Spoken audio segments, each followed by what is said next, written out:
Okay, so Matos, Parshas Matos, always opens up, with the din of Nidorim, the halach of Nidorim, and Parshas Matos without fail is always a 3 weeks parsha, always. Wow. It's either Matos Matzei Dvorim or it's Pinchas Matos Matzei together and Dvorim. It always works out that way. It's a 3 weeks parsha. So This year it's Matos Matzei Dvorim. it's going to be Matos Matzei together, and next week will be Dvorim. Right, and of course, the next week we'll have really deep stuff on why Dvorim always has to be the Shabbos before Tisha B'Av, without fail, must, right? And that's how. But how are we doing Chol next week? Okay. How we're going to do Chol next week is Mashiach will be here. Oh, there you go. There you go. Can he go through the nine days? Sure, why not? No, I guess so why are we worrying? Mashiach will be here, right? So, right. And then we'll be talking in the past why Dvarim had to always be before Tisha B'Av, right? But anyway, Anan B'Didan, right? Matos is always a 3 weeks parasha, and they're saying that should be looked into, particularly that opens up with the inyanim of Nidarim, and that's so if it's at the beginning of the parasha, it has obviously some very central theme to the parasha, right?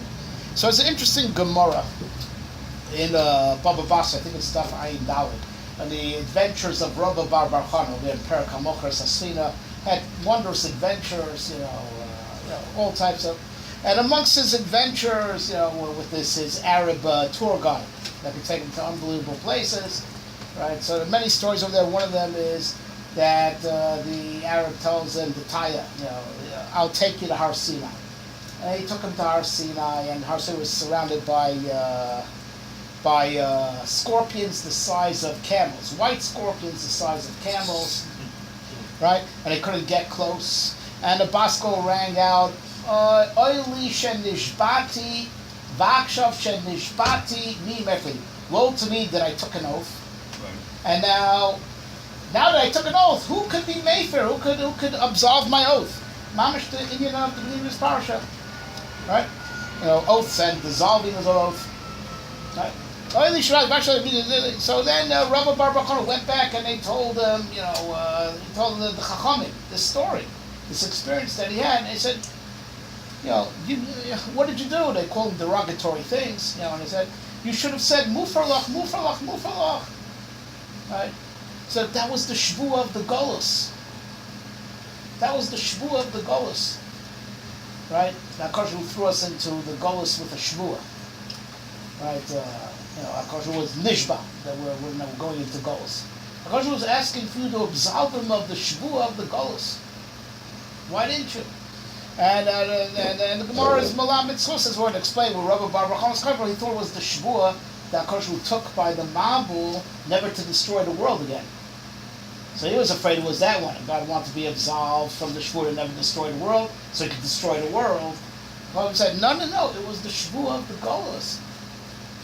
You should have been made for the shvuah. Right? What's pshat of that? Right? But at least we're seeing a connection that the Golus is called the shvuah, and HaKadosh Baruch Hu is yearning to be made for the shvuah. Right? It's also this idea that the Golus is a shvuah, and HaKadosh Baruch Hu wants to be made for that shvuah. Is also in the Zohar that we say before Kol Nidre on Leil Yom Kippur, right? As Yom Kippur opens up with Kol Nidre, which is Hataras Nidarim, right? So we speak out of Zohar where HaKadosh Baruch Hu also wants to get out of the shvuah of having cast us into Golus, that the Shechina's in Golus, right? So we're seeing. Right. We're seeing, dots, but, to try to connect the dots a little bit, to try to, right? So, the question is, let's ask a question about Shavuos and the Nidarim. Are they a good thing or are they a bad thing? Right?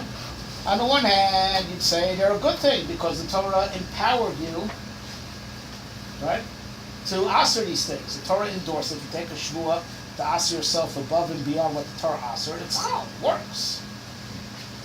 And yet, one should ask, but if God wants it, why didn't he answer it himself? Like, why did the halacha leave these things mutter? If it's a good thing to answer it, then God should have answered it himself. Right? And if it's not a good thing to answer, so why does the Torah endorse an individual's right to do this?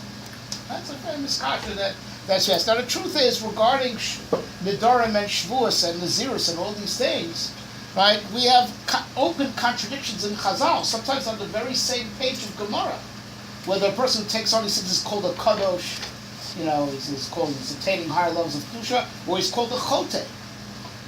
Right? Where the person takes on the time, it's called a Kadosh, or on the same Daf Gemara, no, he's called a Chote. He's a sinner. Right? Which just deepens the question that the two sides of our hakir, are they a good thing or a bad thing? Really seems to be that Chazal themselves, even on the same page of Gemara, have this, for lack of a better word, double talk about the issue of taking on, Nidorim and Shavuos and things like that. Huh? So we're going to go with the derech of the Maharal in all of this, right? So the Maharal, he builds his yisod off a Gemara. Gemara says, "Kol hanoder kilu bana bama la'atzmo." Anyone who takes on a neder is like he built a platform for himself. The bama is when it used to be zoveach, sacrifice outside of base measure. It was a negative thing. So taking on a neder is like building a bama. And if you're not matir neder and you go through with the neder, and not matir, it's like you actually sacrificed on that bama. Well, what's the pshat? So says the Maharal, right? It says like this. Of course, and the Beis Yaakov Pizza develops the idea further. Of course, right, the ideal is to just live with the halacha. Like the Rambam says in the Shmona Prakim, the whole derech of halacha in general, of Jewish law, is to go in the golden mean, the derech ha'imtzos. The Torah didn't it answered certain things, but left other things mutter. And everything that the Torah answered, there's something like it that's mutter. Right? And the Torah never knocked out anything totally. It just, the Torah preaches moderation. Like relationships, certain relationships are also. Right? Certain relationships are mutter. Certain foods are also, certain foods are mutter. Torah never told you to stop eating. Torah never told you to remain celibate. Torah never denied you anything that you need. The derech of the halacha, says the Rambam, is basically to guide us along the golden path of the mean. Not too much, not too little. And that's the ideal path, right? And halacha is meant for the ideal, right? That's the ideal, that's good for most of the people, most of the time, right? Problem is what happens if a person's weak, right? And he can't live on the edge, exactly on the border between the mutter and the asr, because he'll surely fall into the asr. Right? What's going to be for such a person? Right? So the Torah gave an eitzah. Nidorim, Shavuos, right? You could, Shorish, Zuzah, and Nafshe, actually, that's actually the one constructive time that it's really good if you do it to, encourage yourself to keep your mitzvahs better. Right? That's really the time when it's mamish mutter and praiseworthy. Right? It's to be mizaris yourself. That the Torah found an eitzah that if a person can't live along the thin line of the middle, because the middle is an infinitely thin line. If you can't live on the line, the Torah says, well, there's a way that we endorse that's a little bit more within the line, within Mishor Sadim, right? But that's medicine. That's not the ideal, because if it would be the ideal, the Torah itself would have recommended it. If it would be the ideal, then the Torah itself would have been manik all klai sort of live that way. So it's not ideal. And that's why, and that's all Chazals that say it's also, if you do it, you're a chayte, and you need kapara for having been mitzar yourself and what the Torah, was magic, because it's not the ideal, right? But yet the Torah wants to give an eitzah for those who are too weak, right? That they should, that they fell out, so they could build a siyag and a getter around themselves to stay within the bounds of the Torah, even though they're not living according to the thin line of halacha. But it's for that individual. It's for that individual. It's not for the klal. The klal is, for the klal you preach the ideal. But for the individual, that's why the dharma is not, it's only individuals have to take on. Every individual has to feel out if he actually needs it. And if it's the right thing for him, then it's okay. And if it's not the right thing for him, it's not okay, because, well, what's wrong with halacha? As if you're saying that the halacha of God is substandard, not firm enough. Right? So it's a chet if you don't really need it. Because you're saying as if God's law is not good enough, not firm enough. But if you do need it, it's the right thing. That's what the morals medai. You're kilu bana bama. You're putting yourself on a platform. When you're on a platform, you're separating yourself from the cloud. You're separating yourself from the cloud you saw. You're on a platform. You think you're holier than thou. And that's bad. And if you and you should really be matir neder and rejoin the cloud. Rejoin the cloud. Right? But if you're Makayim Father there, it's even like you're sacrificing on that platform.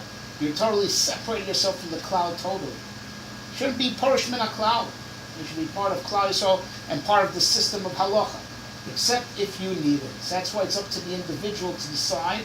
And Torah gave an eitzah for he who's too weak to turn that into a mitzvah with Nidar and Shus. But it's for him who needs it. It's not for the cloud. Right? Right? It's for the guy who is Yotzei Min HaKlal already to keep him in the loop. But it's not for a guy who can live with the cloud. Right? Right? So Mimela with this, the Maral says an unbelievable yesod that solves a problem that the post can grapple with. We know that you can be matir neder, you can be matir shvua, and that's the topic of this week's parsha. Right? But we know that if you're noder or nishba al das rabin, I'm nishba ledas all the people here. There's no hatara because you're nishba al datam. It's not your individual neder anymore. Right? And now you can't be matir anymore. And poskim are very bothered, like why not? Because the whole mechanics of hataras nedarim is that you find a petach. Oh, if I would have known that, I would have never taken it on. So it becomes retroactively a tos. All done under mistaken pretenses, right? Right? So what's wrong? Why can't he find a petach? If I would have known, I would have never taken on this neder al das rabin. Like what's that? Even though you're saying it was by mistake, which is the mechanics of hataras nedarim, right? So why doesn't it have hatara? So says the Maharal like this, because you know why neder? Why can you get out of a neder? Why can you get out of a shvur? Well, why is it legitimate to say, well, if I would have known, I wouldn't have? Well, you can't do that by business deals. Like you signed, you paid, and now 10 years later, if I would have known, I would have never done a business deal. Give me my money back. Of course not. What's done is done. Why does it work by nedarim? That you can look at retroactively, but it's only if you go through this whole ritual. Retroactively, it's a toast. So says tomorrow because it doesn't really exist objectively. This is your own personal reality. The neder shvur is for you, for your particular needs. It's not part of the cloud. It's not part of regular reality. It's your particular thing. So it's perfectly legit to get out of it because it doesn't really exist. It's just your personal problem. So if you, in your own mind, could show that it was a toast, you're out of it. But like, could a person be do hataras nedarim on the law of gravity and now fly? It's reality. It's reality. It says a shvu al das. Since it's al das rabin, now it's a cloud. Now it's part of reality. So what if you fell into it b'ta'ut? But since you made it al das rabin, it's part of the cloud. A cloud has no bittul. Protim have bittul. Exceptions to the rule, you could be mevatel and go back to the cloud. But since al das rabin, it's a cloud. It's not a prat anymore. Now it's a universal. A universal has no bittul. He says that was Rabbi Bar Chana's mistake. And that's what the Chacham would tell you. If God asked you to annul the shvua, it can't be the shvua that he took to never destroy the world.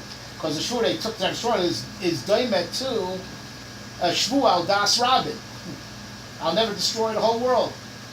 Right? It's there to reinforce reality, like a shvua that you're allowed to take to be machatzku to keep mitzvahs. Right? It's a exact shvua, even though you took it on, but it's consistent with reality, and therefore it has no bittul. God's shvua to uphold reality is not worse. It's not any worse than a neder al das rabin. Then now it's a part of reality. It has no bittul. There's no havamina to be mayfair to shvua to not destroy the world, because now it's a part of reality. Reality has no bittul. Only when it's your personal thing that only exists in your personal reality, it has a bittul. Right? But it is an amazing thing, says the Maharal. Right? Golus, as hard as it is, as painful as it is, it's just a shvua. And not only that, it just shows how Golus is just so easy to overturn. Right? Because if God wouldn't have taken a shvuah to throw us into Golus, we wouldn't be in Golus at all. That just shows how Golus is so non-reality. So non-reality that it had to be reinforced with a shvuah. Like that thing that the Torah never answered. That if not for the fact that the Torah wrote the parsha of Nedarim and Shvuas, you wouldn't have the power to answer it. Well, why does it say Shmuel on the cloth? No. So that's what he's saying, because HaKadosh Baruch Hu wanted it to be mufar. So they say, it's artificial. It was a special, Golus shouldn't really exist. It's like any neder chud, it shouldn't really exist in the first place. Am Yisrael needed it as medicine, right? And not only that, it's so artificial that if HaKadosh would have not taken the Shvuah, Golus would have never taken effect. Or would have been very, very temporary. And HaKadosh Baruch Hu is just yearning for someone to be Matir Shvuah. Golus, God doesn't want the Golus. He doesn't want the Golus. Just like He doesn't want you really to do Nedarim and Shvuos. It was just, He'll let you do it if it's your medicine. But He wants you off your meds. He wants you off the meds. He wants you to be Matir Neder and get back with the program. Right? Drinking. Right? And that's right, the drinking. Right? Yeah. He doesn't want those Nazirim. He wants people drinking. Eating meat during the 9 days. Yeah. Yeah. He doesn't want that. And that's what I said. That was, and that's, he's dying for the. So it comes out that this is the lesson that the parsha of the Nedarim always is in the 3 weeks. You have to understand that the foods is just one big neder, one big shvuah in the classical sense. Shouldn't exist in the first place. And if not for the fact that God swore, it wouldn't have even come into existence. It's just so foreign an idea that a nation that has its own mentality shouldn't have its own homeland. It's just so artificial. So artificial. So yotze min haklal. Right? The Am Yisrael remains a separate people and still doesn't have their own place on earth. It's just like so yotze min haklal. They should either assimilate or they should have their own place on earth. It's like nishtahim nishtaher. And we've been in that strange mutant situation for 2,000 years. If not for the Shvuah, it would have never come into existence in the first place. But and even after Shvuah, it's the Shvuah that's meant to be nisbato. It's a chizuk to know that you could get out of Golus just as easily as you could be matir neder. Right? Yeah, but Mashiach's only supposed to come in Achrit Hayamim. No, The end of Mashiach could days. come earlier. He comes at latest in Achrit Hayamim. So But it's a lesson to understand. You could get, if we'd only get our act together, you could get out of Golus the same way you could be matir and matir shvuah. L'chaim. L'chaim. Wow, Wow, so shkoyach.